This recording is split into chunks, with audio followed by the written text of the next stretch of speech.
Bulldog fans, excited to introduce you to our new friends at Vincero. Very excited about this, too. I mean, this is a company that does a great job pumping out the Vincero Collective. Very, very excited about this. You should be, too. If you don't know who Vincero is just yet, they're a premium lifestyle brand out of San Diego, right here in the United States of America, carrying watches, sunglasses, and much, much more. Perfect for men and women of any style, any age. Creating exceptionally crafted and ethically made products. That's important in today's time, too.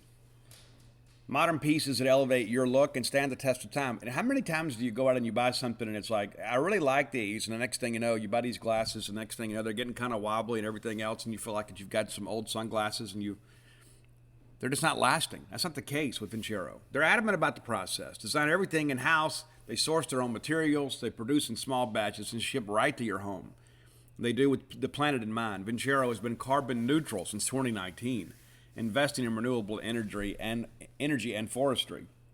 Modern ethical branding with the goal of providing premium lifestyle accessories for the stylish me and you. How about that? Stainless steel, durable silicone, and Italian marble straps.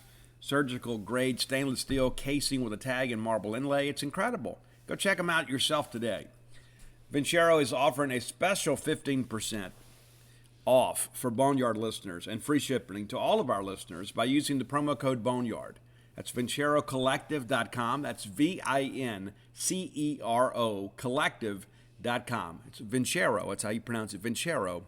But it's spelled VINCERO Collective.com/Boneyard. Very, very easy to find. And again, you get that 15% off and free shipping just by being a Boneyard listener. Be sure and check them out today. Love getting prices that are lower than low on food that's fresher than fresh? Then shop at Kroger. We give you more ways to save on the fresh you love with tools like the Kroger app, where you can find personalized coupons on top of weekly sales, giving you prices that are lower than the everyday low. Kroger, fresh for everyone. It's the big $10 sale, so mix and match and get 2, 3, 4, 5, or even 10 for $10 with your card. So many great deals. Kroger, fresh for everyone. Welcome to the Boneyard with Steve Robertson. As always, I am your good friend and host, Steve Robertson, here on the Hump Day edition of The Yard. Hope things are well with you wherever you are today. It is a beautiful day in Starkville, Mississippi.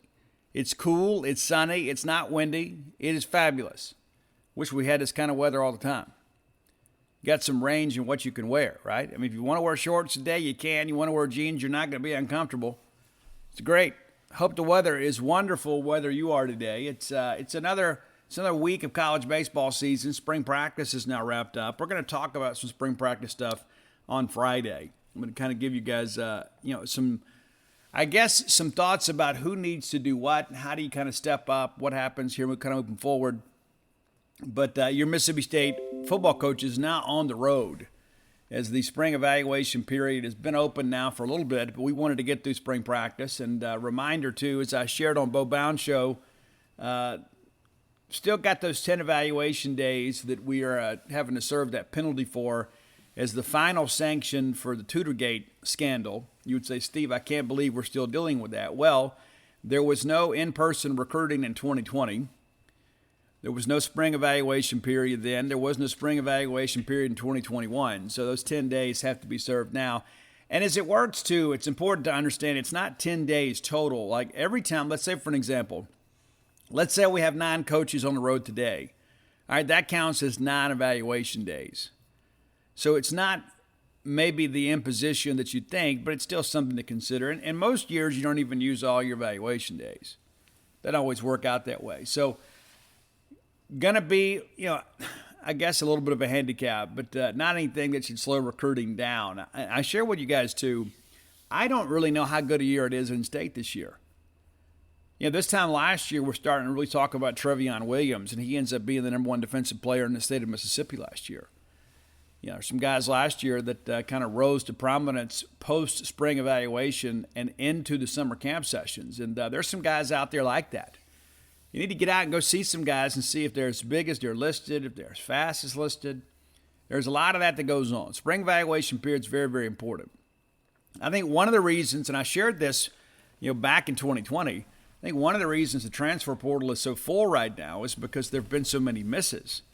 you have a lot of guys out there too that, they may have picked a school kind of based on limited information. And so now they're there and it's like, well, this isn't what I thought it was going to be. And then the players get there and they're not quite as talented and so as a result, they're looking to transfer. And so there's some of that happens. Of course, Mississippi State benefits from some of that. As I mentioned earlier this week, Hunter Washington, former four-star, went to Florida State. Now, he may have been a tad overrated because he's not the ideal corner. He's more of a squat corner. I think eventually he becomes a nickel. I think that's where he fits. I think he's a guy that needs to play the ball in front of him. He is not in the same vein as Martin Emerson or Manuel Forbes, not that long, lean cornerback that Darcel McBath has really targeted. I think ideally what you'd like for him to do is be the nickel. He is a guy that can come up and run support and really hit you. But here's the deal, too. This is the positive side of the portal. This is a guy that would not have really shown Mississippi State much interest out of high school. And that State recruited him out of high school, too. We did offer him out of high school, and he goes to Florida State. Of course, he picked up a ton of offers, Alabama, Texas A&M. Those are the offers that he claimed. Of course, we can't validate that. But 30-plus offers out of high school, and so you get him. Kind of the same situation with Makai Polk. Makai Polk was not even really looking at Mississippi State at a high school. He was recruited by Mike Leach and the staff, and, of course, he enters the portal, and because you've got a pre-existing relationship, you're able to go get him. Where would we have been last year without Makai Polk? A lot of people complain about the transfer portal. I've got some issues with it as well, but there are some positives to every bit of this. I look at Jalen Green, former five-star player, too, out of Texas. Jason Washington, of course, had a relationship with him during the recruiting process when he ultimately chose Texas. And so when he goes in the portal, you've got a connection there. That's one of the reasons I think it's important for us to have, number one, we got to have Bulldogs on staff, got to have some guys that know and recruit Mississippi well. But you got to have some guys that have some experience outside the normal recruiting footprint because, college football and college athletics, as we know, is changing. We're going to talk about some potential changes much later in the show. Excited to talk about those things, some big things that could change. And I think for the betterment of college athletics.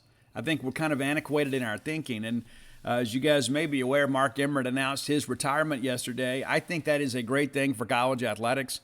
I don't think that Mark Emmert has been a great leader. I think the enforcement process has been an absolute joke. You put out a penalty matrix, you don't follow that. These NCAA investigations have kind of lingered on to the point that there's just, schools basically go through a sometimes 3-year process to be investigated. It takes forever for them to know their sanctions. I think there is a better way to kind of streamline that process. And I know you want to be thorough, and I know you want to do a good job to make sure that no stone is left unturned. But the reality of it is these things take way too long.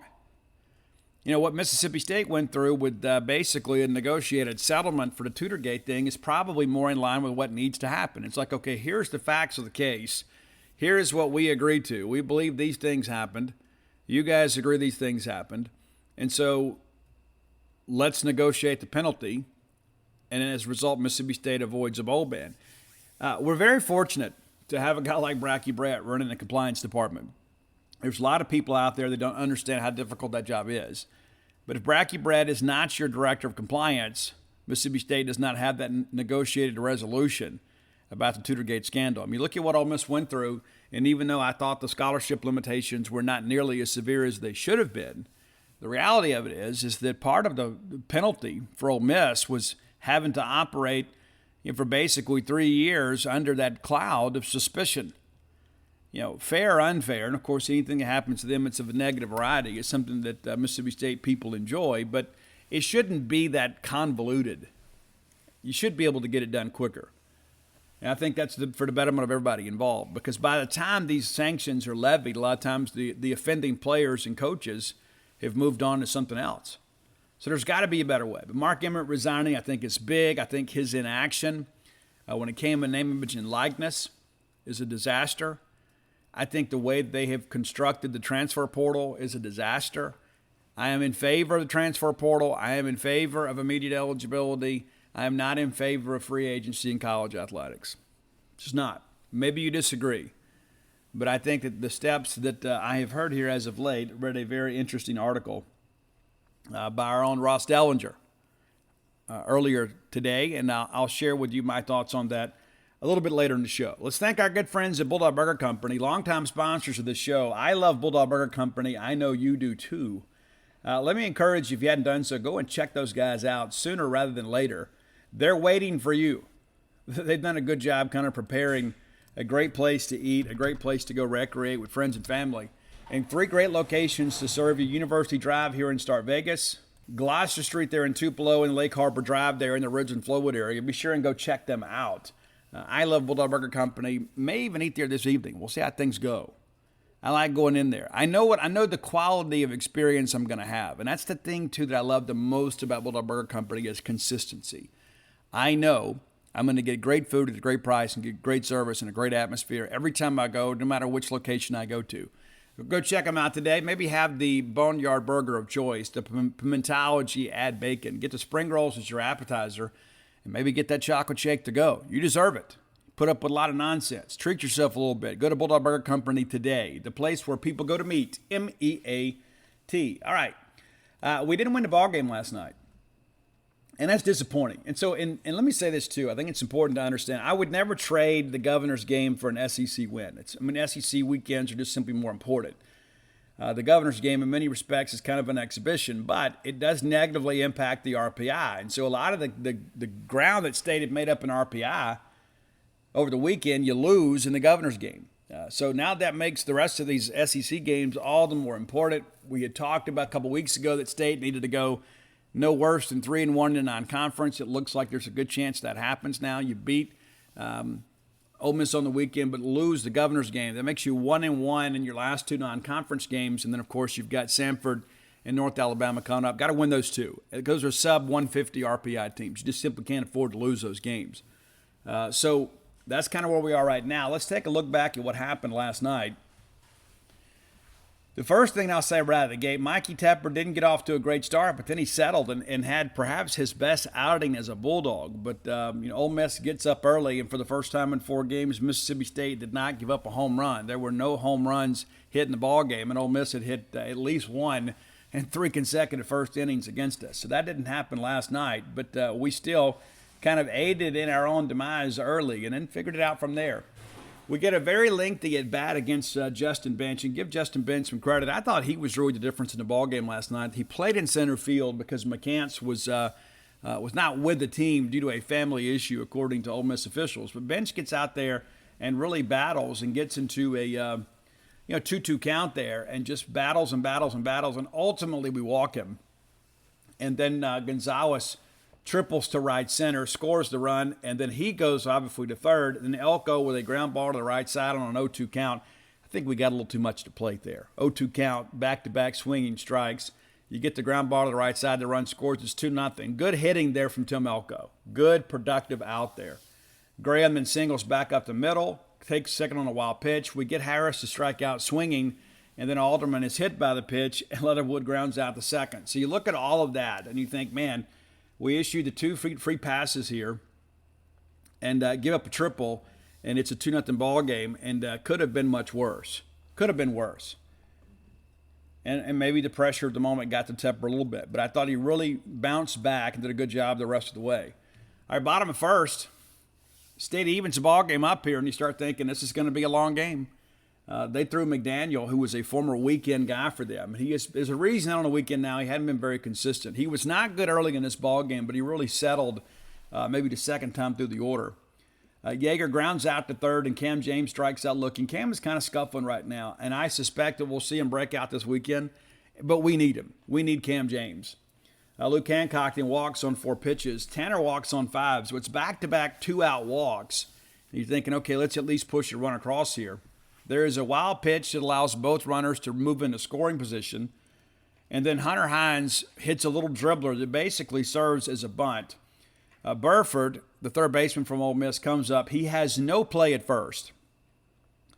And rather than just eating the baseball and letting the run score, he makes a wild throw at first, which allows both runs to score. And now it's a 2-2 ball game. And, of course, Hunter Hines, not the most fleet of foot, but due to the placement of this little swing and bunt here, there just simply wasn't a play at first, and Burford tries to do too much there and gives us a run, which makes it 2-2. So both teams, not off to a great start.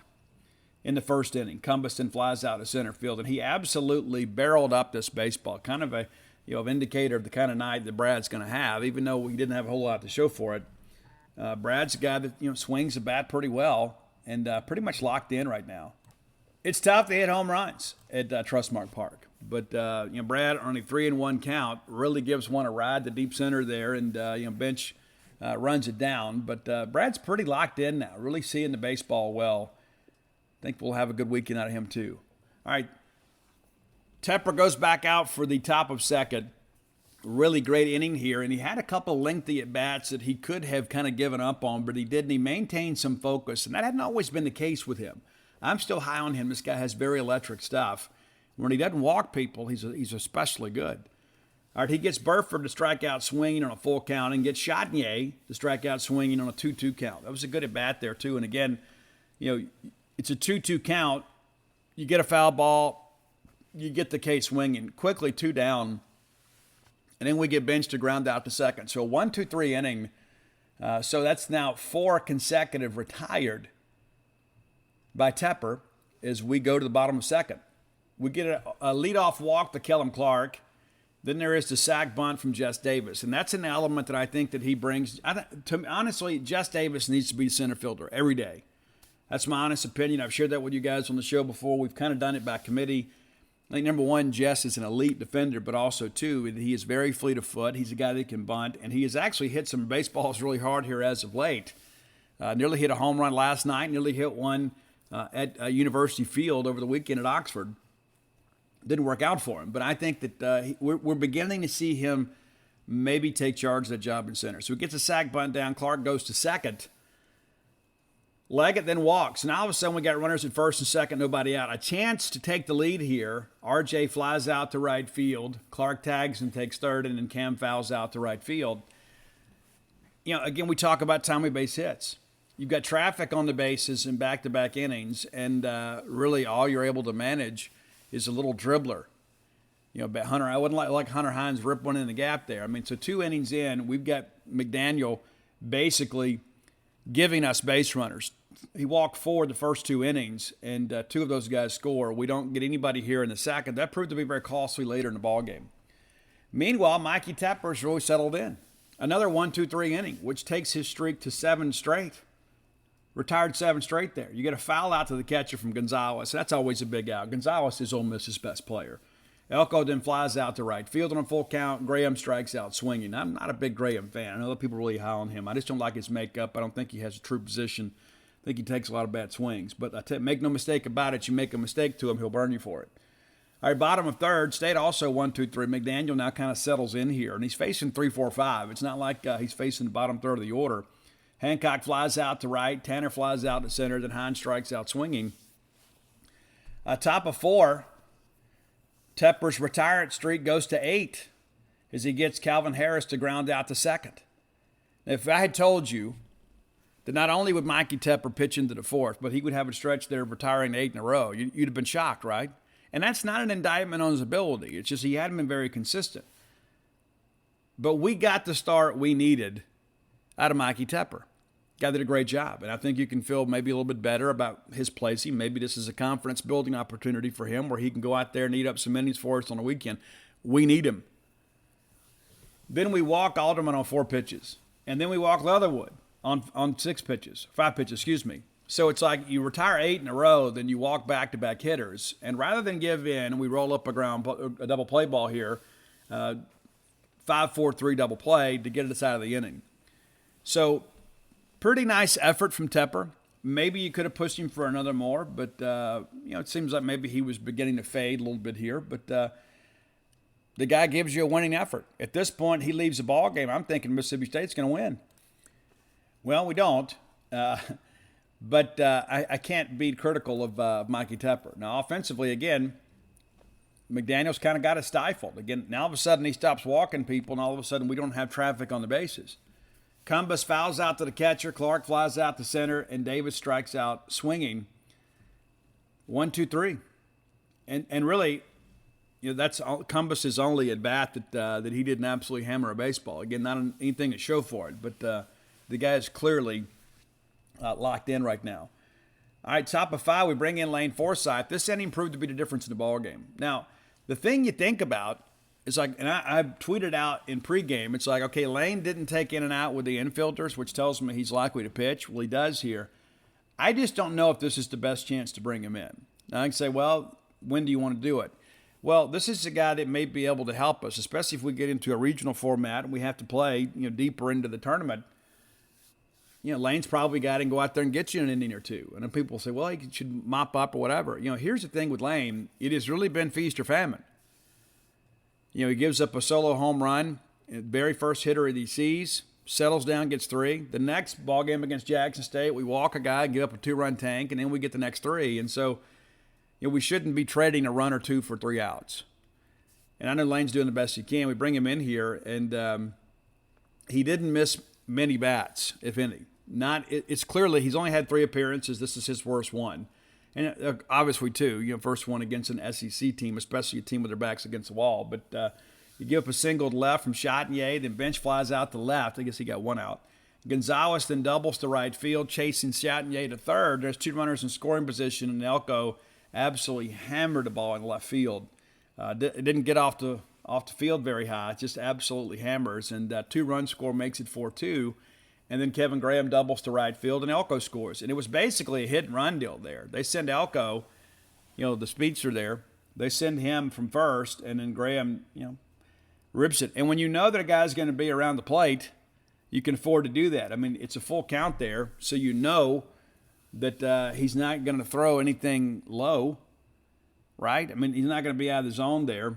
So pretty well executed there by Ole Miss, and in the event that it is a ball, Elko is not hung out to dry there because it's a full count. But you don't want to get deep in counts with these guys, and that ended the outing for Forsyth. It's now a 5-2 game.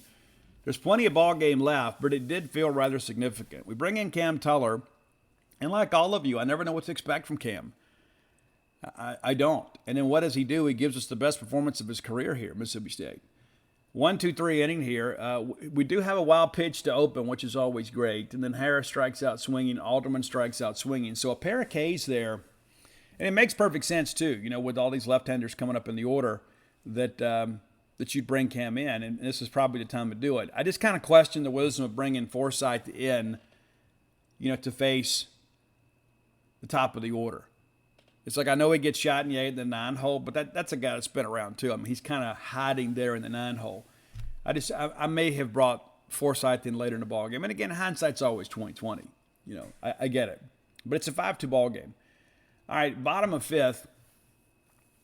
Leggett strikes out swinging. Yeager then singles to left field. So we finally get somebody back on the bases for the first time in 3 innings. James flies out, fly out to short right. Chatinier runs it down. Then Hancock grounds out to second. So, again, in these middle innings, I understand, pitching is always a concern, but we're not putting any pressure on them offensively. We're not doing anything to make them uncomfortable. All right, top of 6, Cam gives up a leadoff double after a lengthy at-bat with Leatherwood, double down the left field line. What does he do? He gives you 3 punchies. We get Wood to strike out swinging. Wood had come in for Burford as a defensive replacement the inning before. Chatinier strikes out swinging, and then Bench strikes out looking. So already I'm thinking, you know what, hey, if Cam can eat up an inning or 2, this is really good. Keep us in the ballgame. Keep us right where we are.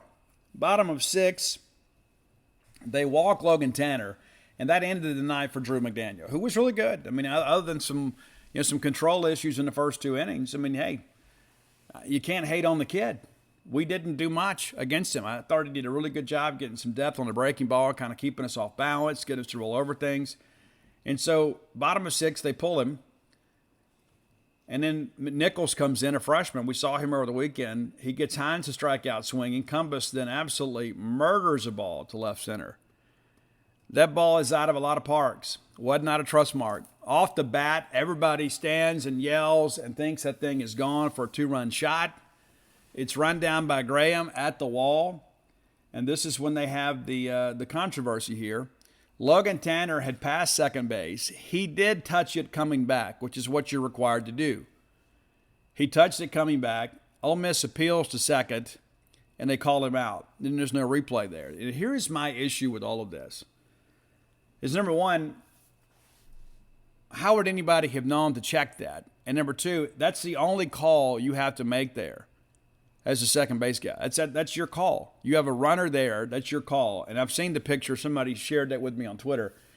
LT touched the bag. They called him out. Lamonis comes out to complain. There is no resolve there.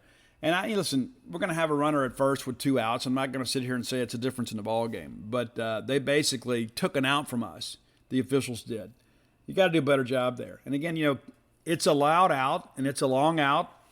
But again, I think it shows that how well Cumbus is seeing the baseball. Off the bat, I thought he was gone too. Ball didn't carry well at night at Trustmark Park. But I don't know that Brad Cumbus can hit that baseball any harder. So 5-2. A top of 7, Cam Tuller continuing to roll here. Gets Gonzalez to ground out the short. Elko then strikes out swinging. Graham strikes out swinging. That's 3-4-5 or 2-3-5-4. Excuse me. I mean this is the heart of the Rebel order here, and Cam Tuller up there slicing and dicing. I'm here for it. Bottom of 7, Clark grounds out to first. Davis flies out to right, and this is the one that he nearly hit for a home run on a 2-0 count. And then Leggett strikes out swinging.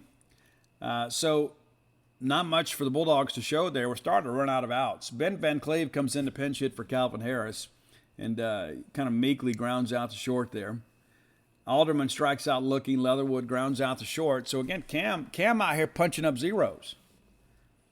Bottom of 8, Yeager flies out to left. James grounds out to short. And Hancock battles and battles and battles on the full count. Pokes one through the right side there for a single. And then Logan Tanner flies out to center. And again, this is one under normal circumstances probably gets down. Ball stayed up a little bit. Justin Bench got a great jump on the ball, runs it down in the gap. Could have made a huge difference in the ball game. And there was a lot of that last night. Give Justin Bench some credit. I mean, no relation to Johnny Bench, but give him some credit. With McCants being out, I thought he played really well. I thought in many respects he was kind of the difference of the game. I think their outfield played pretty good defense last night. We put some balls in play, just didn't have much to show for it. All right, top of 9, we bring in Drew Talley in place of Cam Tuller. And Drew Talley goes out there and gives you a good job. Get a strikeout swinging, then Chatnier pops out the second, and then Bench strikes out swinging. So the relief effort for Mississippi State, with the Lane Forsyth experiment withstanding, and I'm not being critical of Lane Forsyth. That guy's just trying to help us. He's just trying to find a way to make a contribution. We're trying to find answers in the bullpen, and maybe we're starting to find some.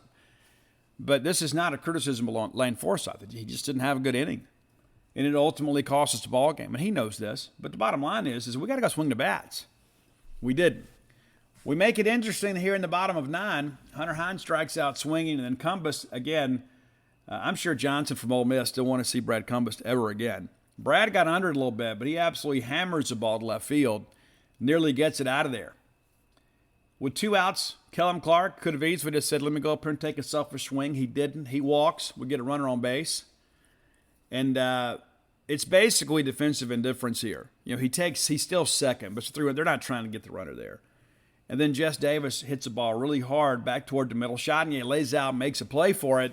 There is no play with Jess Davis coming down the line. Probably should have just ate it, but he throws it and Jess slides headfirst into the bag. That's the kind of guy he is. I want that guy in the lineup. Now you've got runners on the corners with 2 down. Tyne run comes to the plate. You're just trying to find a way to advance the inning here. Siebert comes in to pinch hitting for Leggett. You're trying to set up the righty-lefty matchup here. Davis still second. Again, that's a defensive indifference. You don't get credit for a stolen base. The only run that really matters at this point is one at the plate. And they get Siebert to strike out swinging. And listen, I think he's hitting 270 before this. And people always say, well, I don't understand why we pulled leg. Well, you want to put a righty-lefty matchup so it's more advantageous to your guy. And it's not like Leggett had a big ball game, too. I mean, I agree with the decision. It just didn't work out. So we lose ball game 5-2. As I travel around the Southeast chasing the Bulldogs around, I see it everywhere. Everybody's hiring. America's workforce not back at its full capacity just yet. A lot of businesses out there struggling to find quality employees. Maybe you're one of them. Let me offer some suggestions.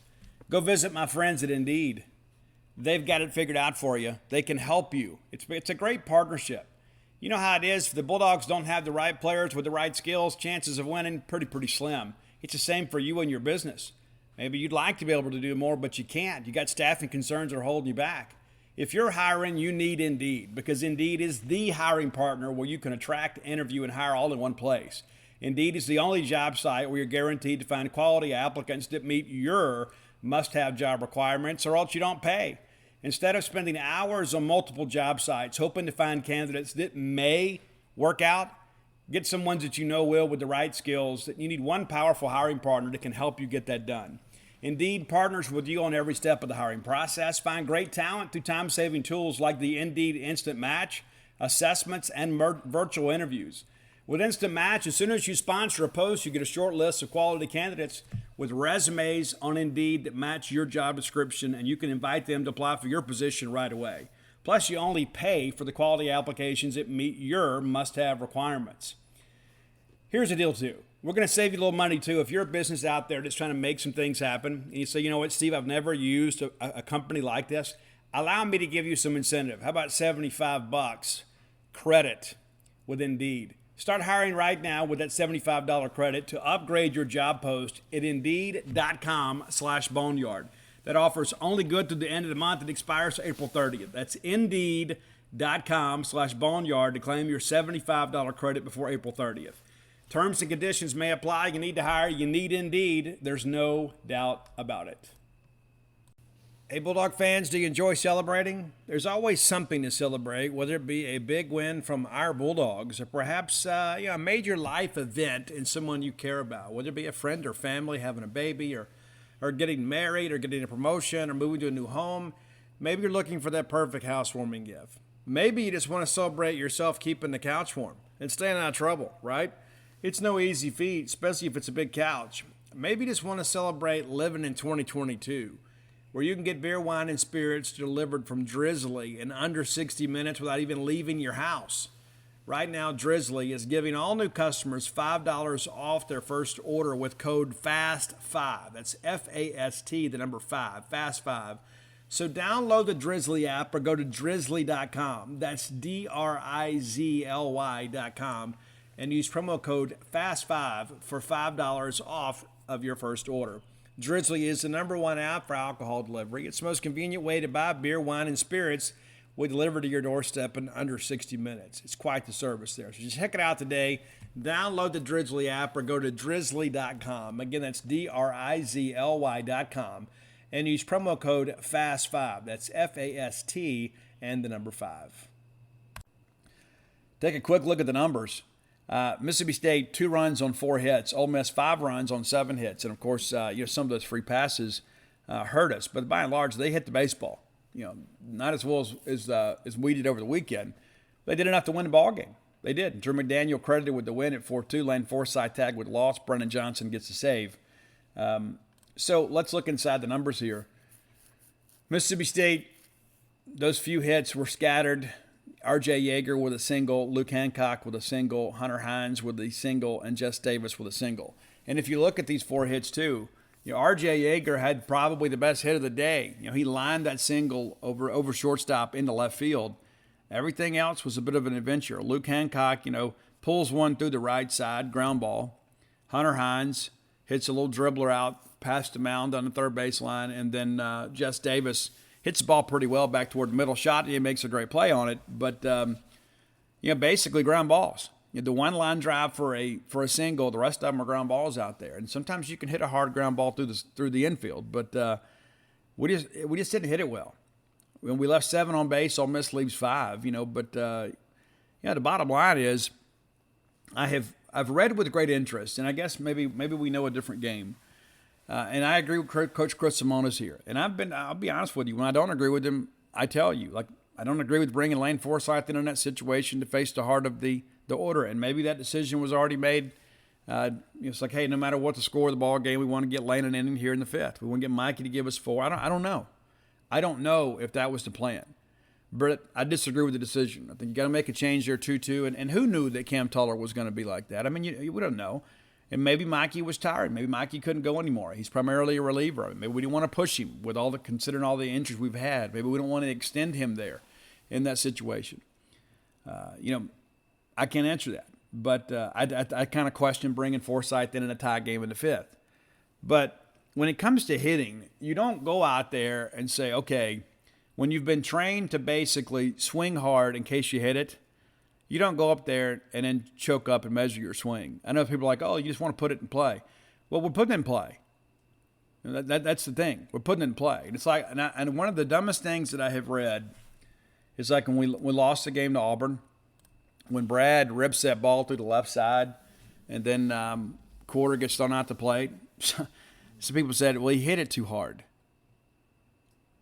He hit it too hard? You kidding me? What's he supposed to do? He's supposed to hit the baseball hard. That's the game. I mean, not everybody is, Ichiro Suzuki.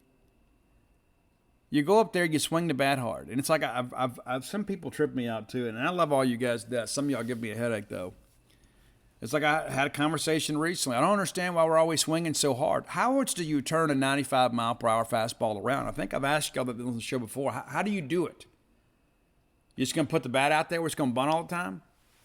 It's not that simple. I mean, it's like this isn't Little League Baseball. Oh, we'll just go up there and just kind of take it where it is, Not everybody is a place hitter like Jag Mangum. You go up there looking to hit the baseball. You want to go hit line drives. Line drives turn into home runs. It's not church league softball where everybody's up there dropping your shoulder. You go look mechanically, like you look at that ball that LT hit in the gap that was fading away from bench. He ran down. He's up, swinging down on the baseball. That's what you want. He's not trying to hit a ground ball. He's just trying to hit a ball hard somewhere, trying to get something in the gap. He did. The guy just made a great play. You go look at that long fly ball that Brad Cumbus hit the left center. Mechanically, it's nearly flawless. He absolutely cranks on that pitch. He just couldn't get it out of there. There's some thicker air. They just couldn't get it out. But no, you're not going to ask Brad Cumbus, 6'5", 230-pound Brad Cumbus, to go up there and try to poke a ball the other way. I mean, that's just not the game of baseball. When you face the level of pitchers that we see, that's what you're going to do. It's like everybody remembers Jake so fondly, and we should. Not everybody has that skill set. Jake's a guy that could spray all over the field. And Jake also, believe it or not, Jake had some power too. He just didn't always show it here because that was his game. I'm going to go up there and I'm going to hit it where they ain't. Not everybody has the ability to do that. So you go up there and you coach guys to swing hard and hit the baseball hard. You don't go up there and alter your swing like Lamano says because the wind is blowing in. You don't do that. You do what you do. You trust your training. It just didn't work out last night. And listen, I get it. Nobody likes losing to Ole Miss worse than I do. But also I understand the context in this one is that, this is an RPI deficit. There's no doubt around it. It hurts us in the RPI, and we don't really have any margin for error here. We got to go win some ball games. But I'm not going to sit here and just, want to overhaul the program because of the fact we lost the Governor's game. I always want to win the game, don't get me wrong. But it's like, there's some offensive deals here, and it's not the way we swing the bat. Our pitch selection sometimes is awful. Can't always get the time we hit, but no. We want to go up there and hit the baseball hard. We're top 10 in home runs in the country. People say, well, Steve, we can't win. We can't score without the home run. Well, the only 2 runs we scored last night came on a little dribbler. We can score. We got to get some guys going. We need Cam and Luke to really kind of get back in a rhythm here. LT's swinging it pretty well. Brad's swinging it pretty well. RJ's been kind of up and down here as of late. But we got to go to Missouri and win 2 ball games at the very least. We need to go get all 3 if we can. It would make life a lot easier. We can find a way to go sweep those guys. And we're going to preview the Missouri series on Friday. One of the things that I want to point out, too, I think about how important pitching is later in the year. We have been Thursday, Friday, Saturday 2 weeks in a row. This week, we transition to Friday, Saturday, Sunday. So Brandon, Preston, Cade get an extra day's rest this week. 2 weeks ago, they went a day short, and they were back on a 7-day rest schedule. This week, they get an extra day. So maybe they'll be a little fresher. Now, the flip side of that is Missouri's coming off a Thursday, Friday, Saturday deal, too. And so we might see some better pitching this weekend from both teams. But, again, we'll preview Missouri in depth on Friday on the Friday show. But I'm confident about the series. I'm more like you guys thinking, okay, we need to win, but that's kind of the bare minimum. In order to really take a step forward, we need to go get 3. We need to go get 3. That should be our mindset, is to go up there and get 3. Got to be disciplined at the plate. Got those strikes. Can't give those guys extra outs. And if you look at their splits in the SEC, Missouri is awful. I mean, they really have been. But then you look at the scores and you're like, well, I don't understand it. How are they keeping games down? They don't field it really well. They're just kind of average fielding. Their pitching has not been good. Offensively, they've just been okay. But yet you look up, these games are competitive. That's good coaching. It's interesting. And again, we'll break all that down on Friday. All right, it's time for, I guess before we get in the top 10 list, let's award our Prime Shrimp Player of the Game. We got a couple ways we can go with this, and I'm going to go with Cam Tuller. I'm going to go with Cam, and that's, listen, let's give Mikey Tepper an honorable mention here. He goes 4 innings, 2 hits, 2 runs, and both of those earned 4 Ks and 3 walks, 73 pitches. The guy really did a good job for us. But Cam Tuller, his best outing, I think, in the uniform, 3 2/3 of an inning, 1 hit, no walks, 8 Ks, no runs, 1 wild pitch. He faces 12, 3 ground outs, 56 pitches, an outstanding effort from him. So your primeshrimp.com player of the game is Cam Tuller. How about that? Did you expect that coming yesterday? And good for him. Prime Shrimp always delivers, always do. They give you a quality product at a good price, well packaged. And here's the best thing about it. It's like I am a person that is really pressed for time. And so sometimes I just kind of get something quick and easy. Well, here's something that's great. It's also quick and easy. It's the shrimp from primeshrimp.com. It comes in this very handy pouch. Tail's already off. It's already peeled. It's already deveined. These bad boys are ready to cook. So you get home, you boil a pot of water, you drop them in 10 minutes later, boom. You got French Quarter quality shrimp right there in your own living room. It's perfect. Or dining room, wherever you eat. Bedroom, bathroom, I don't care. I don't want to judge you. But primeshrimp.com makes it easy. That's one of the things that I love about every bit of it. It is just so easy to deal with, to get quality products shipped to your door inexpensively, and then they are as advertised and or better. These guys know exactly what they're doing. They've been in the shrimping business forever. Been peeling shrimp since the 1940s. Primeshrimp.com is giving a special incentive to Boneyard listeners. They'll save you a little cash on your purchase. Use promo code Boneyard when you go to primeshrimp.com. And here's the thing. It's a risk-free product. And how do you get that in life? If you eat something and you don't like it, you get your money back? Simple as that. Simple as that. It's primeshrimp.com. The Louisiana Shrimp Bowl may be rising to number 1 on my personal list. That's a good thing about it is you've got some variety when it comes to the flavors. Again, that's primeshrimp.com, promo code Boneyard. Be sure and check it out. I give you a personal endorsement on that one too.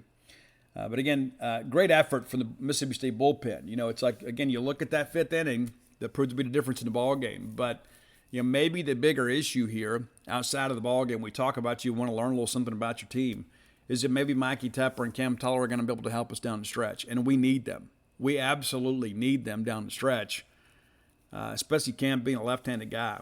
But he was outstanding. And we had a chance to talk to him in post-game. I'm going to have an article up later today.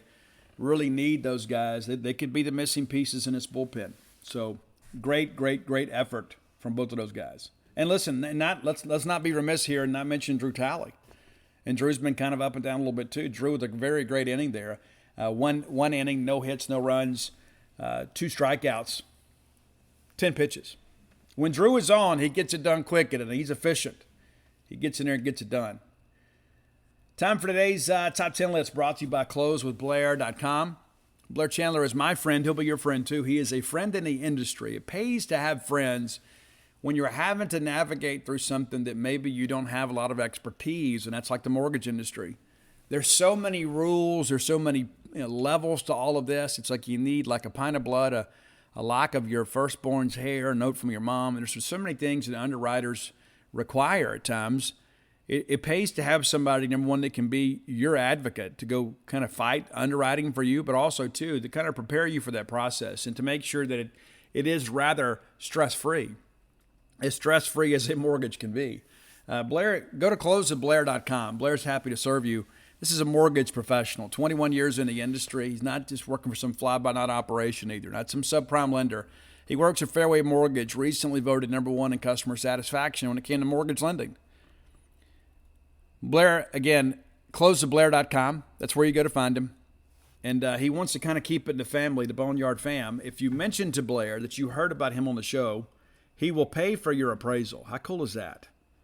There's already so much with it. It's also intimidating. It's like, hey, let me make it easier for you and a little cheaper for you. Why would you go anywhere else than closewithblair.com? It's CLOSE with Blair, BLAIR. His phone number, 601-500-2344. Again, 601-500-2344.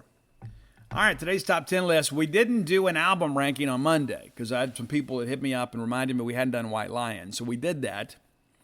A lot of good response to the White Lion list. You guys, the thing that I have learned about you guys is everybody likes a little bit of the rock radio stuff. You know, it's like the late MTV, you know, the teased up hair. The guys that could actually play a little bit, though. You know, there's some other bands out there that not so much. But you guys like that MTV era rock. Well, this is a band, too, that kind of predates that, and it's still playing today. It's still producing albums today. It's one of my favorite bands that's fronted by one of my favorite singers, and that's David Coverdale and Whitesnake. So we're going to rank the top 10 Whitesnake albums today. Now, Friday's top 10 list won't be a Whitesnake list. We'll come up with something else, but Whitesnake is the list today. Now, here's the thing I'll tell you, too. Dave Coverdale, you know, was the lead singer in Deep Purple for a while, did 3 albums with them. Matter of fact, released an album a few years ago called the Purple Album. And basically, they went on Whitesnake, re-recorded some of the Deep Purple songs that David Coverdale had a hand in writing. I went to this tour, took Ani with me, my oldest son. We went down to Biloxi and saw Whitesnake in an evening with Whitesnake, which was phenomenal. I didn't know if I'd ever get a chance to see Whitesnake again. You know what I'm saying? It's like sometimes, like, you never know when it's your last time, right? That's why I get out and go see all the live music I can. I'm kind of in a funk right now. I just really hadn't been interested in going. But I love being able to go see Whitesnake and share that with my oldest son. That particular year, Ani and I went to 13 shows together. 13. And I asked him at the end of the year, what was your favorite show? He said, Whitesnake. Those guys are real rock stars, and they absolutely are. Been doing it a long time. I love the new band, too, with Reb Beach of Winker and Joel Hoekstra, formerly of Night Ranger. Tommy Aldridge, of course, on the drums. Bass player that tends to change from time to time. But David's got a good band together. But let's go back to the beginning. You know, Whitesnake, too. People don't know this, but David Coverdale's first solo album was called Whitesnake. And then that's when it kind of became, you know, it was David kind of put the band together. He didn't want to use his name. And they used to always advertise it as David Coverdale's Whitesnake. And then eventually it just became Whitesnake. And David's a real soulful blues type singer. And so they had the EP that came out. And then the very first album, I think, came out in 78. If my research is correct. The album Trouble. And I have all of these albums somewhere on cassette or CD.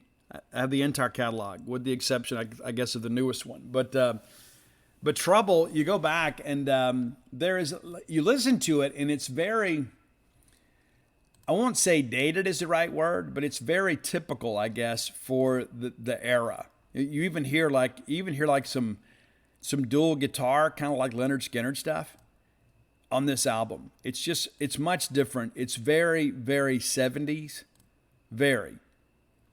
But I dig the album, and again, this is one of those things too that it was not a huge hit in America yet. It was over in England, and so once we all really got introduced to Whitesnake in the late '80s, we went back and kind of learned more about the catalog. They actually cover a Beatles track on this album, "Day Tripper," which was written by John Lennon and Paul McCartney. I could have gone in different ways with here. There are a couple songs on here that are rather interesting, but I went with Don't Mess With Me, which I think is a little more in your face. Take Me With You is a good song, but your number 10 song today is Don't Mess With Me off Whitesnake's Trouble album. The number 9 album for me was a controversial album in England at the time because of the cover art, because there's a nude woman, a cartoon of a nude woman with a snake, and maybe that's one of the reasons they did it, to be controversial and kind of be provocative and get people to kind of take them more seriously in some respects. But there was a lot of controversy about the album. And they made a big change on this. Like, they had to cover up the album for a while. It was one of those crazy things. But anyway, I thought this album was a step forward. I thought Love Hunter, Trouble was good. Love Hunter, I thought was a step forward. I thought, they kind of began to get a little bit heavier, I guess. Mickey Moody, of course, had been with David forever and a day, ultimately leaves the band right before they really hit it big. But I went with a deeper track on this one. I guess Long Way From Home was probably the most accomplished or most well-known track. That was the lone single off the album. But I went with Rock and Roll Women. I dig the track. I think it is an underappreciated song. And I think probably one of the ones in the catalog that people don't know quite as well. So Rock and Roll Women from Love Hunter, your number 9 track. I skipped here and I skipped ahead. Number 8 is the Come and Get It album, which was actually the 4th album. That's going to be your number 8 album. I like the Come and Get It album. It's not as good as some of the other ones, even though it can't. Again, this is the 4th studio album. Things are really kind of coming together here, and you're beginning to become more of a rock band again. I went with Don't Break My Heart Again, which was the lead single off this album. What I Lie to You is also a single, but Don't Break My Heart Again, I think it's a really good track. I like the blues elements and all of it. I think that you'll dig it too. All right, the number 7 song on the number 7 album on our list, if I can get that right, is Ready and Willing. Now, this to me, and I moved it ahead here. You've got some Deep Purple guys in the band now. John Lord from Deep Purple's in the band. Ian Pace is on the drums. And so I think this is a more cohesive sound, which is one of the reasons that I have it as ahead of Come and Get It, even though some of those guys were still around. But I thought Ready and Willing was one of the better albums in the earlier part of the catalog. Now, you also get a chance to hear the song Fool for Your Lovin' for the first time. Now, of course, the version with Steve Vai, off Slip of the Tongue, is technically much, much better. But I do like kind of the drawn-back blues riff that they use on the original version. So we're going to go with that song, Fool for Your Lovin', off Ready and Willing, number 7 on the list. Number 6, we're moving ahead here to Saints and Sinners. This is another album, too, that I think a lot of people kind of got into after the fact. It's a really, really strong album. And here's the thing, too. There are some songs on this album that were covered later that became huge hits. Once they broke into America, they go back into the catalog and they cover some of these tracks. But Rough and Ready is a great one. Victim of Love is great. And believe it or not, the original version of Here I Go Again is on this album, of Saints and Sinners. I went with the original version of Crying in the Rain. Even though I like the 87 version, that's the one for me. I think that is the best song. Dancing Girls is kind of cool too. But Crying in the Rain, and I wanted to kind of get that on the list anyway. The number 6 song is Crying in the Rain from Whitesnake's Saints and Sinners albums. Now, many of you are unfamiliar with basically what's happened with Whitesnake since maybe the 90s, the early 90s. You know, Dave Coverdale took some time off, and Dave's still out there touring in his 70s, and it is amazing to me that Dave is still able to go out there and put on the show that he does. And he's a great follow on Twitter. It's a little sophomoric at times too, so I understand, kind of bring your sense of humor too. But Whitesnake released a Greatest Hits album in the 90s and released an album in 1997 and called Russ Was Hard. I really dig the album, and some people kind of consider it more of a David Coverdale solo album, but let's be honest, everything with Whitesnake is essentially a David Coverdale solo album. I really dig the album. I thought it took a really solid step into maybe some newer venues in many respects for David. Still true to David Coverdale, but at the same time, too, things were a little bit different. I thought it was a little more modern. I really dig the album. Too Many Tears is a great track off this album, too. But I went with this incredible ballad called Can't Go On. I think that it is classic David Coverdale. If you're unfamiliar with the track, I think that you'll really dig it. But again, there's a great track on here called Woman Trouble Blues that sounds a lot like some of the stuff that he did in the Coverdale Page album. But I think you'll dig it. And again, this is something that's kind of relatively newer, the Rough Was Hard album. I think you'll enjoy it. I do. There was also an album that didn't make our list called Into the Light. That's a David Coverdale solo album as well. And again, he goes back and kind of touches on some things he did earlier in his careers. And then there's a lot of this, chronological stuff they do. But the best recent album from Whitesnake is an album called Flesh and Blood. And it came out in 2021, if memory serves me correct. I have the album. I've got a lot of things from Whitesnake that I don't know that other people do. But I really dig the album. There are a couple different directions I could go here, but I'm going to go with what David Coverdale kind of pushed as the lead single. It's a song called Shut Up and Kiss Me. And I think the guitar on this is true to the old school too, but it's got some modern flair to it. So maybe check that out. So now we're to the top three. A lot of people would say, okay, Steve, these are absolutely the top three albums, the Whitesnake albums, because this is when we were all really into Whitesnake. And you would say, well, I don't know where I'm going with all this, Steve. Number three for me is the Slip of the Tongue album. I love the album. I do. And I think there are some really high points on the album. I think this is the album where Steve Vai was a lead guitar player. You go back, people forget. John Sykes from Tin Lizzy took over for Mickey Moody. And then John Sykes, of course, was a big part of the writing process. And then signed off and wrote most of Slide It In and the self-titled album that came out in 87. Adrian Vandenberg is the guy that was in videos, him and Vivian Campbell. But Vivian, of course, ultimately left and went to Def Leppard. But much of the music, as you know and love, was played by John Sykes, who went on to form Blue Murder. John's had a very extensive career. But Steve Vai was on the axe here. And the Fool for Your Lovin' cover is phenomenal. The guitar solo on that is just so incredible. I love Wings of the Storm. The guitar solo on that is fabulous too. Judgment Day is amazing. Sailing Ships is one of the best ballads David Coverdale has ever had. And there are some times too when I've been low in my life and I can listen to that song and it always makes me feel better. But I went with The Deeper to Love, which I think is a great track and again shows kind of the softer side of Whitesnake. It's not always just sophomoric innuendo. Number two, and there were times in my life that you could convince me this was the best Whitesnake album. And maybe it is. Maybe it is. But it's Slide It In. And there are a lot of great songs on this album that maybe you're unfamiliar with. Let's say for an example, if you know the hits, go listen and Slide It In. That is an incredible album, really from start to finish. The title track is great. Standing in the Shadows of Love is great. Give Me a Little More Time. It's called Give Me More Time. That is an underappreciated banger.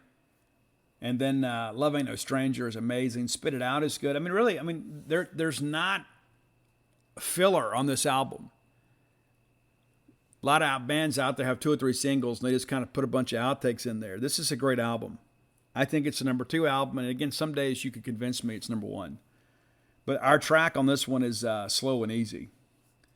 I think that is near the greatest of all the Whitesnake songs of all time. So we get to the album that everybody knows, which is the self-titled album that came out in 1987. For many people, it was their first introduction to Whitesnake. And little did they know that it was going to be one of the greatest rock albums of all time in many respects. I guess last I looked, over 8, approaching 9 million copies in the United States alone.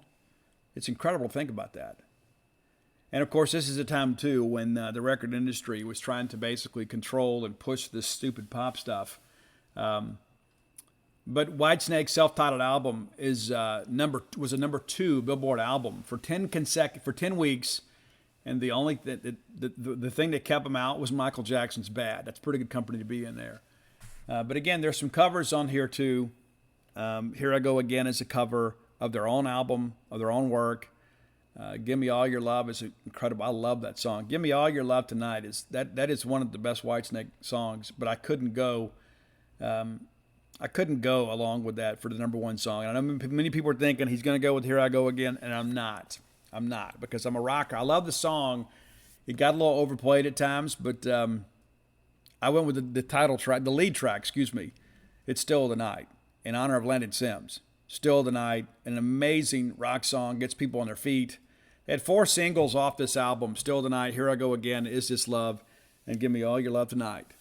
I love those songs. I still listen to them. I bought the 30-year anniversary reissued box set, and I have, of course, they give you the free download, but I have this wonderful thing. There's all these great add-ons that David gives you when you buy the stuff, and but I have it. I don't listen to the CDs. They're just kind of sitting up on my shelf in my collection, but I'm a huge Whitesnake fan, and if you're not, you should be. And a lot of people know the hits, but maybe after today, you get a little deeper dive into that Whitesnake catalog. Again, I believe David Coverdale is the best blues singer of my generation, and I mean that with most sincerity as I possibly can. If you have ideas for the top 10 list, reach out and let us know. You can find me on all forms of social media at Scout Steve R, and you can send them to Roy, who keeps the list together, at Dogmatic, DAWGMATIC 67. And he puts these nifty lists on Spotify. And Izzy Mandelbaum helps us out when he can, puts these things on Apple Music. But I know a lot of people just kind of want to know how they're ranked. Maybe you already have it downloaded. But I have a lot of people that hit me up and say, Steve, when I get out and work in the yard, I put these lists on. I'm always looking for a playlist and looking for new tunes, and so I put these on. And I appreciate you doing that because I'm sharing the gift of music with you. So there we go.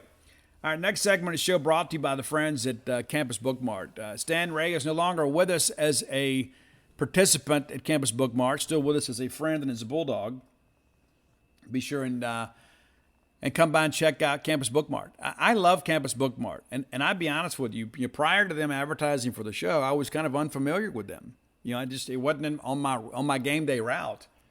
Well, then all of a sudden, I go by there and check them out and want to talk to Stan, and it's like, hey, this is what we want to do, and it's been a great thing for everybody. There are a lot of people that have said, Steve, I'd never been in there before until they became a Boneyard advertiser. Now that's where I go and get my Mississippi State merch, and you should.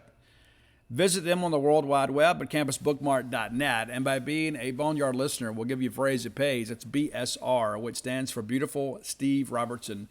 And that gets you free shipping on all orders over $50. Any order less than $50, absolutely incomplete. Again, that's campusbookmart.net, promo code BSR. All right, let's talk about what may be going on in college athletics here soon. So maybe you're aware of Ross Dellinger. Ross Dellinger, a Mississippi State guy, covered LSU for a long time. Ross does a great job. Ross is a guy that's got impeccable sourcing. It's very rare that Ross doesn't have an idea of what's kind of happening in college athletics. He's well ahead of some stories. And so when Ross writes about potential change within the NCAA format, I pay attention, because clearly he has gotten a tip from somebody that has some insight, and they're willing to share that with him. And Ross, being a man of the Bulldog people, shares it with us. Guy's done a spectacular job. I'm a big Ross Dellinger fan. I don't always agree with him, but there is no doubt when it comes to national college athletics that Ross Dellinger is among the best sourced in the industry of journalism. There's no question about it. So there is this 21-member transformation committee that is proposing a lot of changes. And there's a lot of talk behind the scenes in college baseball, and people kind of crossing their fingers and holding their breath that we're about to kind of modernize the scholarship approach when it comes to college baseball. And so one of the things that's being pushed here is it removing scholarship limitations for baseball. Now, you'd have to do it for softball too, to make sure there's a Title IX equivalency, and I'm completely in favor of that, 100%. But it's not just about fully funding baseball. There are a couple other things that they're suggesting. One of the things that impacts you on the football side, and I think this is absolutely the right decision, absolutely the right decision. You know how this past year we had the 1 year deal where, we're going to let everybody oversign to offset the losses in the transfer portal. Well, that's not sustainable, because you're going to do that every 2 or 3 years. So what they're proposing is we're going to abolish the 25 annual limit. You can say, well, Steve, then Alabama will just go sign 100 players. Nope. You can sign as many as you want, but you've got to stay at 85. So it's like, say, for an example, let's say you have 20 guys graduate and you have 4 guys hit the portal and 5 guys go pro. Well, then you can go out and sign 29 players to get back to 85. To me, this makes too much sense not to do it. As long as a team is at 85, there's no point in capping the scholarships. And let's be honest, it's kind of a loose cap anyway in many respects. It is, because you're always worried about the 85. Because, a lot of times you can back count some guys. If you've got some spots available, you can count some guys back to last year that signed in December. You can count some guys forward. there is a lot of ebb and flow with all this already. So let's just go ahead and remove the dance and say, here's the deal. You got to be on under 85 every year when you start fall camp. And there's got to be some parameters in here too, just to keep people from trading out, right? So like, you can't just process guys out and let's go sign 40 kids. There's probably got to be some sense of oversight there to prevent that from happening, so student athletes aren't just flushed out of a scholarship opportunity after they've been there and worked for a couple of years. There's already some penalties in place for that already. Go back and ask Alabama baseball prior to Bohannon. But that, to me, makes perfect sense because the way the portal is working, there are a lot of teams out there that are going to constantly be at a deficit from a scholarship standpoint. Now, you only play usually 60, 65 players a game, but you got to have guys that run your scout team. You got to have some developmental guys and give some young guys some opportunities to get reps and practice and develop. So we know with graduation and normal attrition and the fact that it is so easy to transfer now, that there is going to be a bit of a revolving door. And, let's say you have a coaching change at a place, let's say like, Louisiana Monroe. And those guys are like, no, I'm not sticking around for this. Someone hit the portal. And let's say, you had 25 graduate and you got 10 guys hit the portal.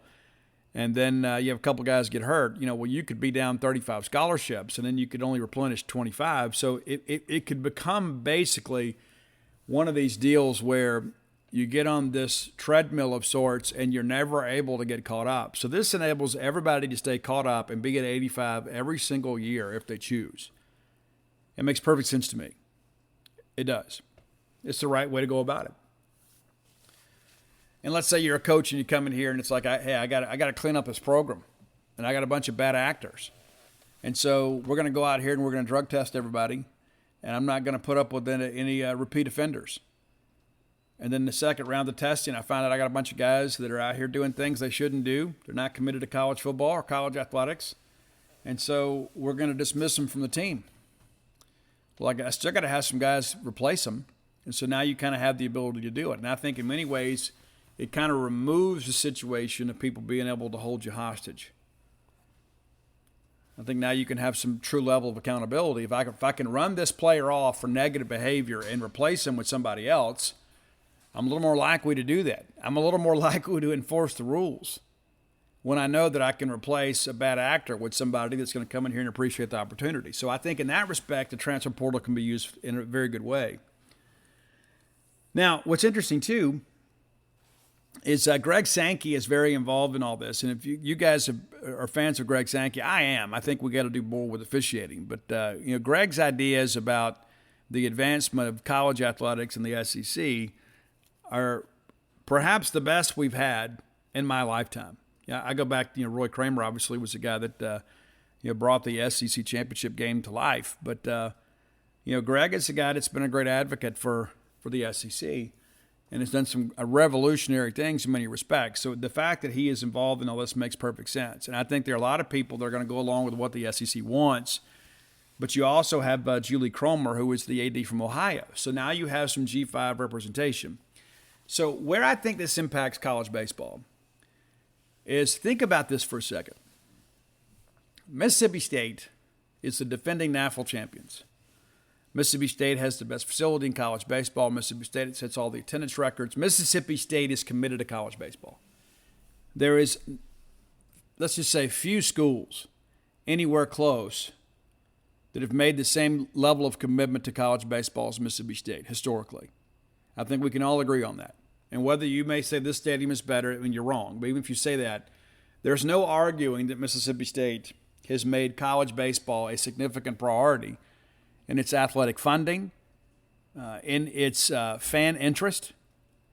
We're a baseball school. Honestly, we like hearing that. But we are. We're a baseball school that loves football, but we are a baseball school.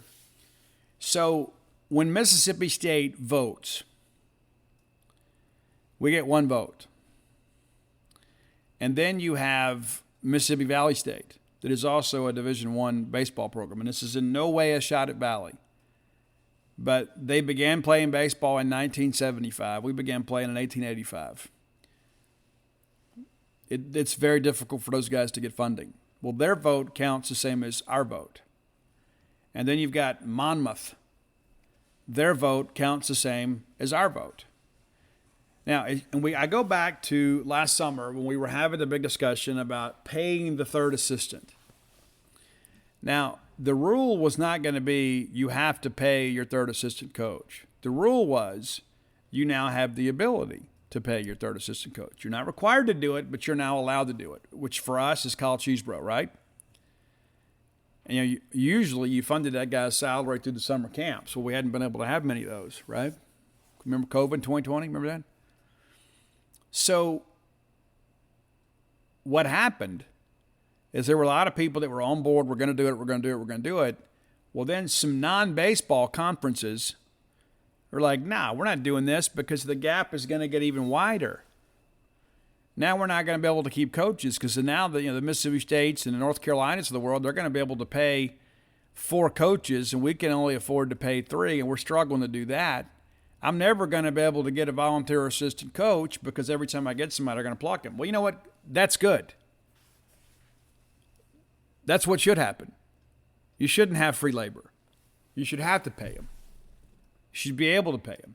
But that referendum was basically shot down because some non-baseball people were like, I'm not going to write another check for baseball. And so rather than them just saying, hey, listen, I'm going to sign off on this, we're not going to pay, hey, coach, we're not going to pay your third assistant, but we're not going to stand in the way of the advancement of the game of college baseball. No, it was very self-serving. It's like, no, we're not going to do this, and we're not going to help the ACC, the Big 12, and the SEC. We're not going to allow those guys to get farther away from us. But see, here's what's happening, is with the SEC network money, with these ridiculous ESPN TV deals that we're now reaping the benefits from, the gap is already there. You're never going to make it up. Ever. No matter what you do, no matter what kind of capital fundraising drive you have, you're never going to make up the gap. And so the best thing for us to do, and I said this on Twitter today, we need 2 divisions in college baseball, like we have for college football. I don't know if you guys know this too. Like football is Division I football is a head counter sport, right? So if you play FBS football, you get everything paid for. It's an equivalency sport at the FCS level. And so like schools like Jackson State, they can pay partial scholarships. They don't have to pay 100%. A lot of times too that they get creative. They use Pell Grants and things like that to help guys be able to pay for school. So why can't we do that in college baseball? If the disparity between the haves and the have-nots is getting greater, and it is from a financial standpoint, and that's not going to stop a school like Fresno State or Coastal Carolina from every once in a while putting a team together and making a magical run. But you've heard me say on the show before, like a good example, like Jackson State last year. We talked about this not too long ago. Jackson State had a phenomenal baseball season last year. Phenomenal. And then they are upset by a losing team in the SWAC tournament championship game, and they go nowhere. There's nowhere to put those guys because their RPI is so bad they're not going to make an at-large bid. And so Southern University goes to the tournament, goes out to Austin. They get beat, and they come home. Great for them. So why would it hurt us to have 2 divisions? And didn't you give those schools something to play for? So all the schools out there that don't want to fully fund baseball, then they can have their own division. Say, hey, here's what we're going to do. We're going to operate under the old format, and we're going to stick with 11.7, and we're not going to pay our third assistant coach, and we're not going to spend any money on baseball. We're going to field a team because it's kind of a requirement of the NCAA, and hey, we'll get out here and play, and then you never know. Maybe we'll win something. Do you think the directional schools of Louisiana, you think Northwestern State, which is a pretty rich baseball tradition for a G5 program, people forget Mike Bianco was an assistant coach there, John Cohen was the head coach there, Jim Wells, Dave Van Horn. I mean, you've had some great guys go through there, right? Those guys have no chance of winning an NCAA regional. Zero. There's always some historic team that puts together and makes it to like a regional final. And you're like, oh, they're the one shot away, . But what if we gave those guys something to play for? It's like, hey, you know what? Hey, here's the deal. You can go there and play, and you still have a championship. We do it in every other level, right? I mean, look how many levels of football we have. You got Division I. You got FCS. You got D2. You got D3. You got NAIA. It's a different division. It's a different governing body. My point being is that why do we insist that everybody has to play by the same rules in college baseball when it comes to funding? That's not to say we can't play those schools. We can. You can still schedule them, just like you can in football. But in order for the rest of us to really enjoy college baseball, I mean, like Mississippi State is inhibited in many respects because of the current funding structure.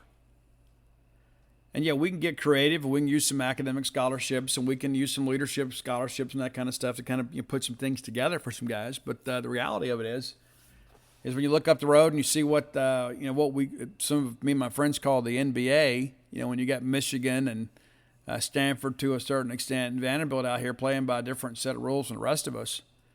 Well, this gives us an opportunity to level the playing field.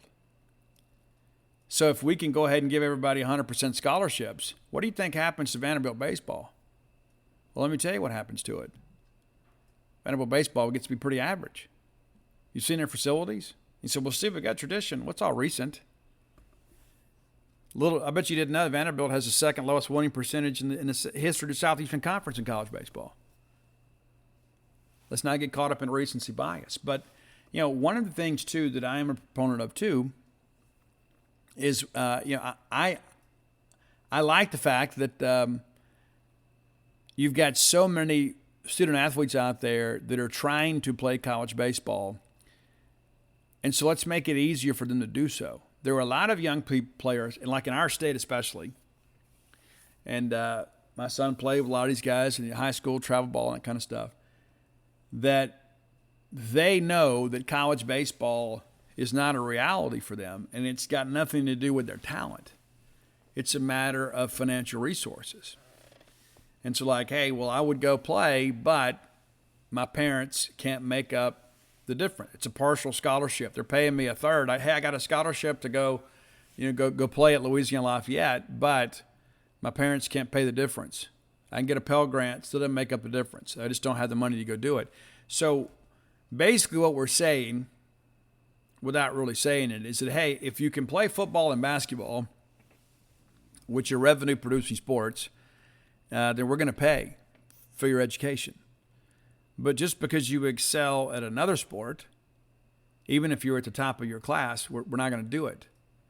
And so I think there are some schools out there that have the ability to do that.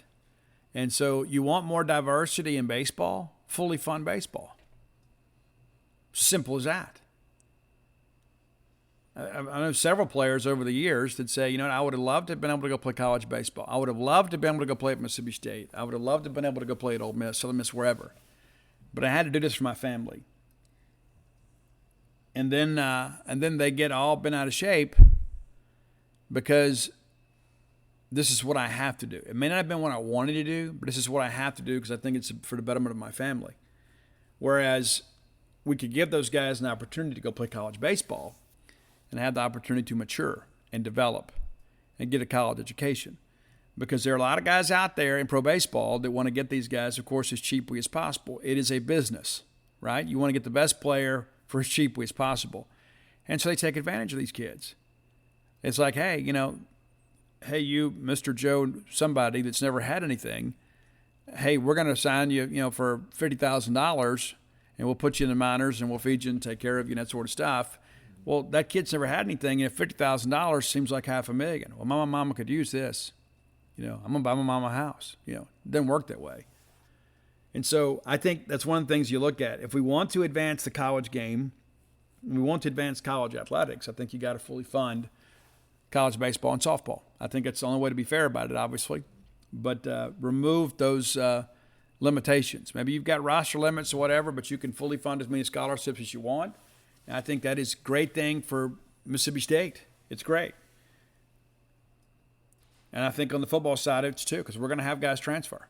And so if you have the ability to make that up in the same calendar year, I think that provides a little more stability.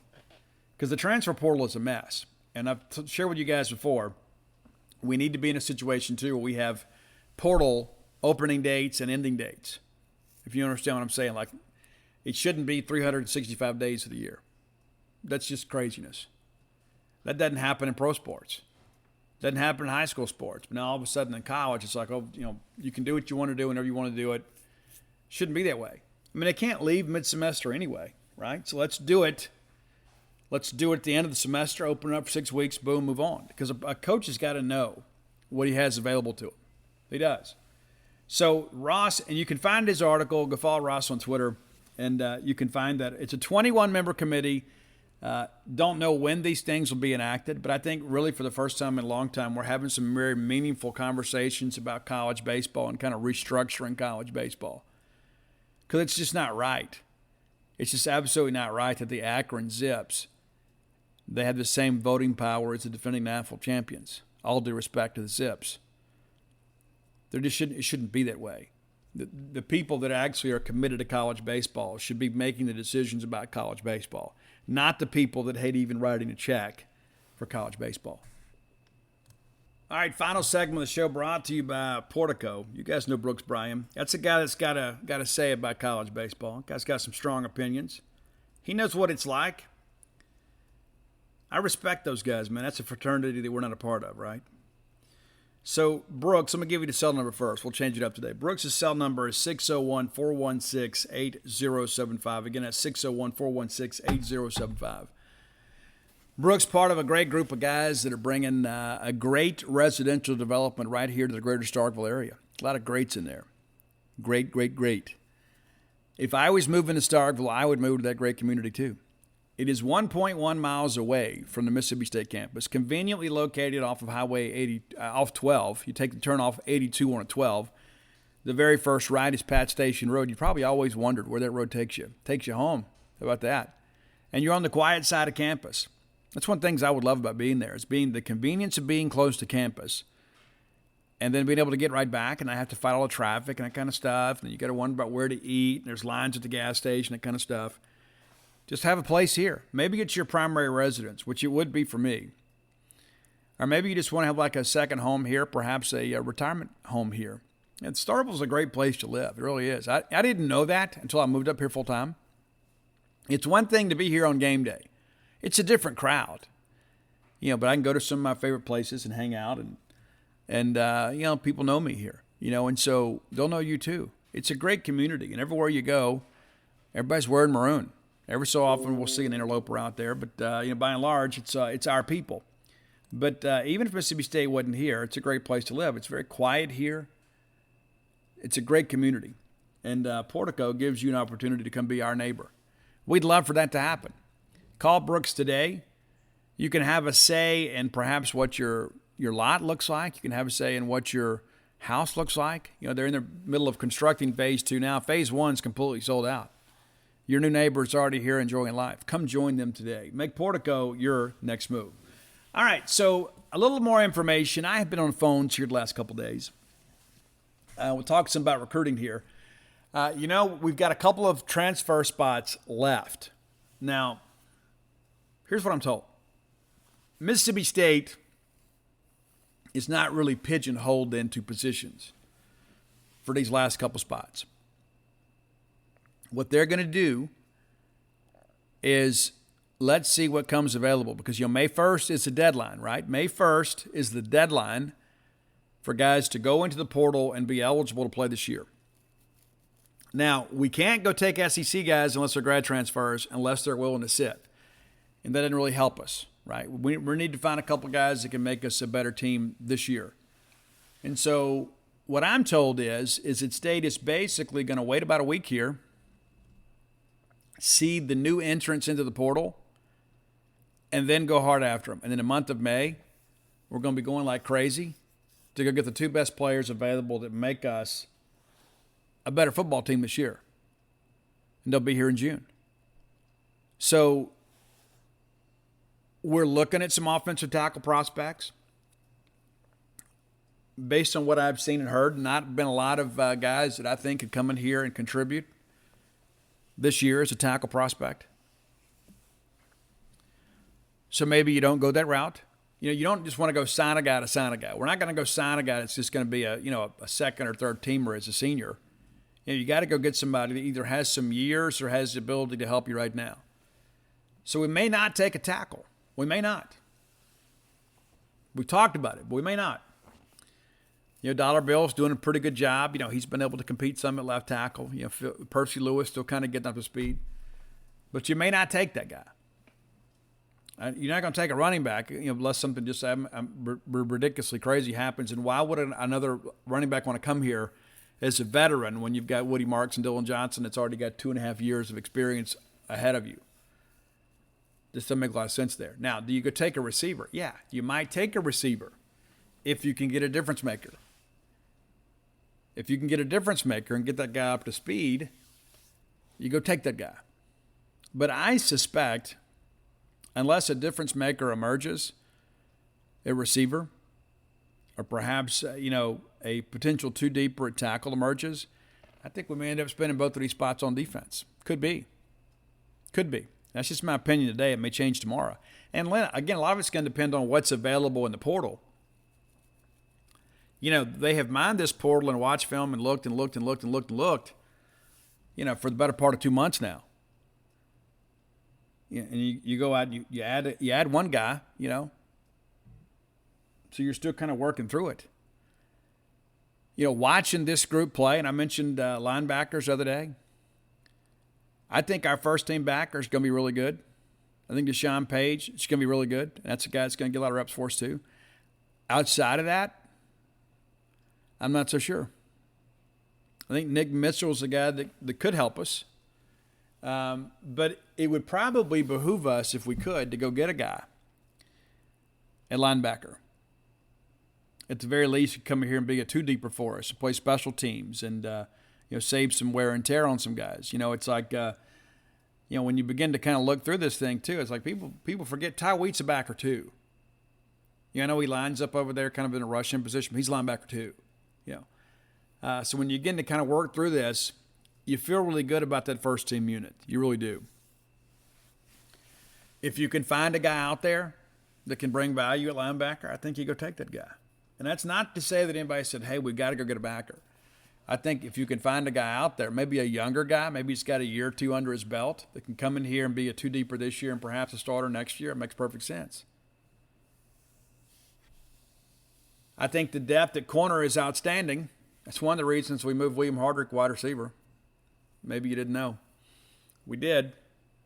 But you start thinking about this too. Last couple of years, it's basically kind of been Martin Emerson and Emmanuel Forbes and then kind of hope nobody got hurt. DeCamerion has made some strides, and Darcel McBath tells me that he has probably advanced beyond what we expected this spring. He has really come on, and has been the guy we'd hoped he would be. Asias Ferge is a guy too that you can't run him off. He's just one of these guys that kind of keeps hanging in there, kind of making things happen.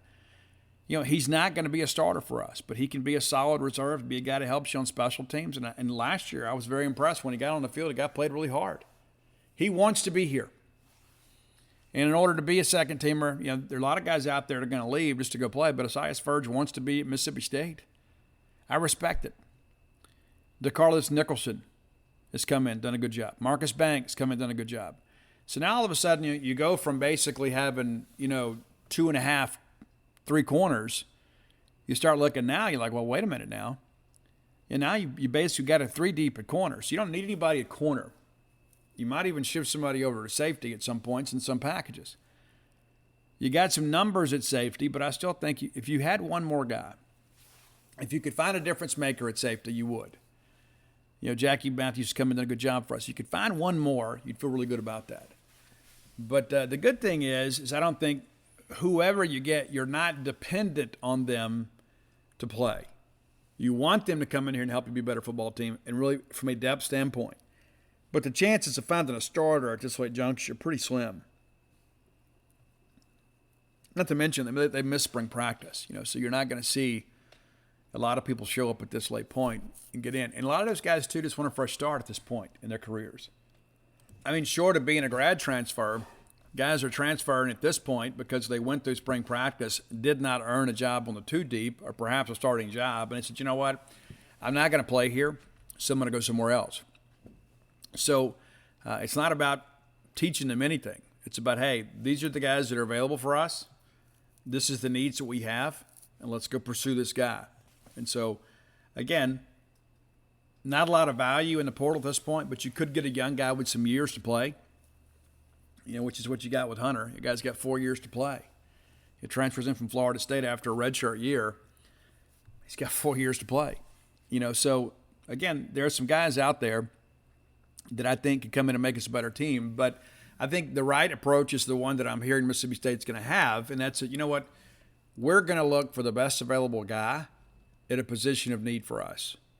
We're not going to go in thinking, okay, this is what we absolutely have to have. They're going to be open-minded because you never know when someone may pop in the portal. There may be a guy that you always wanted, maybe a guy you recruited very hard that ends up going in the portal, and you need to be able to kind of shift on the move. And so I think that's kind of where we are with this thing. And so, again, basically everything that we've said about the transfer portal in these final couple of spots, kind of up in the air right now.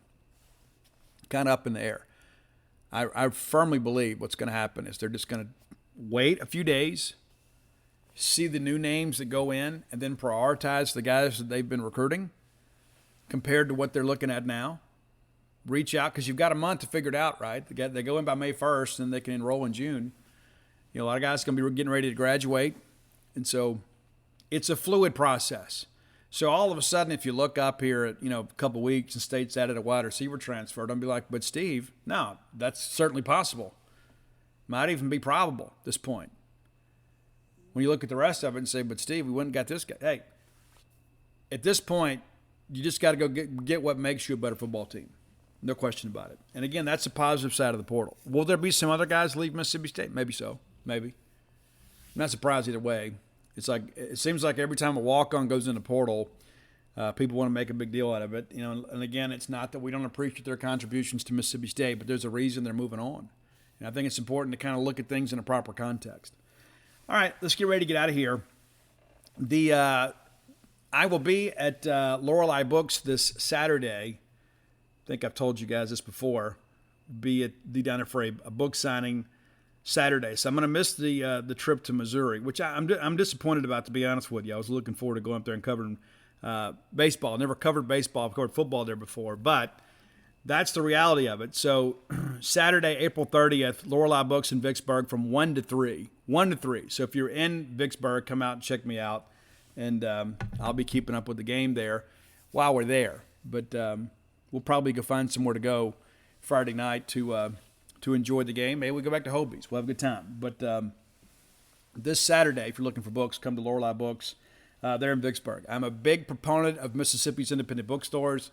That's one of the reasons that I do so many events there. We always push our books to be staffed there because I want to support them. It's kind of a Mississippi first mentality with me. So if you are ordering, I would encourage you to order from a Mississippi bookstore or vendor that carries the books. But if you can't do that, go visit us at dogpilethebook.com. You can get copies of Dogpile, Flim Flam, Alpha Dogs, and Starkville ones right there, a one-stop shop. And pick up that turkey book, too. I know that many of you have turkey hunters in your life. I didn't write the turkey book, but I agreed to host it on the website. Poor guy died, man, before the book came out. And so Father's Day's coming up. Maybe you've got turkey hunters in your family that'd like to learn more about turkey hunting. And that's kind of what this is about. So go be sure and check that out. But if you're looking for Williams of Oleander, you can find that also, too, at Amazon.com, BarnesandNoble.com, BooksAndMegan.com, and through your local bookstore. But we'll get back on Friday, and we will begin to kind of prepare for this road trip to Missouri. I'm optimistic about the trip. I'm not overconfident about the trip because I know that we're capable of going up there and not playing well, and those guys have played much better at home. It's tough to win on the SEC road. But if we're really serious about making a run at this thing, we need to go get a sweep. At the very least, we got to get a winning series because if we're going to go into that weekend with Tennessee thinking, hey, we can probably win a game or two, we're kidding ourselves. We got to strike while the iron is hot, and that's go right now. If we can go get 3 at Missouri this weekend, that makes life a whole lot easier for us. A whole lot easier for us. But the bare minimum is we got to get 2 out of 3. But I'm like all of you, I'm hoping for a sweep. absolutely hoping for a sweep. And you're playing the last place team in the SEC, and you can talk yourself into anything. But some good teams have gone in there and played Missouri and come home with a loss. Maybe they've won the series, but we can't absorb another unexpected loss. We just can't. We absolutely can't. Unless we're going to go out there and win the SEC tournament, which I don't think we got the pitching to do, right? So we got to take advantage of the opportunities in front of us. We've really put ourselves in a difficult spot. So we'll break down the Missouri Tigers on Friday. We'll look around the SEC. And before we go, I guess let me do that real quick here. Let me give you a rundown of last night's scores. I forgot to do that earlier. Real quickly here. Georgia, 16-1 winners over Georgia State. Kentucky, 12-1 winners over Dayton. Tennessee, 10-1 winners over Xavier. Pretty dominant by the East last night. Auburn on the road at Jacksonville State wins 8-4. Alabama beats Samford at their place 9-3. Of course, Ole Miss beats us 5-2. Arkansas hangs on to beat Central Arkansas 2-1. Strike it up. Missouri State beats Missouri 3-2. Pretty crazy ninth inning there. Missouri State scores 3 in the ninth to win the game. And UNO beats LSU 9-4. Now, there are no games tonight. Before we are together again, there will be a couple of SEC series that get underway. Alabama will open at South Carolina on Thursday, and Texas A&M at Vanderbilt on Thursday. Both of those could be awfully interesting. And it's like you look at this A&M Vanderbilt thing, we're kind of similarly situated with those guys, kind of like Alabama. South Carolina's behind us. But, it's difficult to know your rooting interest at this point. We just got to keep winning. Simple as that. And, of course, we'll preview the rest of the weekend on Friday. Look forward to being with you guys then. Until then, have an amazing week and rep some maroon wherever you go. Until next time, let's all live our lives in a way we make more friends than enemies, and people can see a difference in the way we live. Underdog Fantasy is the fastest-growing fantasy app and easiest place to play fantasy sports. Just jump on UnderdogFantasy.com or download the app, draft your team, and that's it. And if drafts aren't your thing, they also have a pick'em game where you can win 20 times your money in a single night. Use promo code RADIO, and Underdog will double your first deposit when you sign up with up to $100 in bonus cash. Deposit $100, get $100 free. That's promo code RADIO. Terms and conditions apply.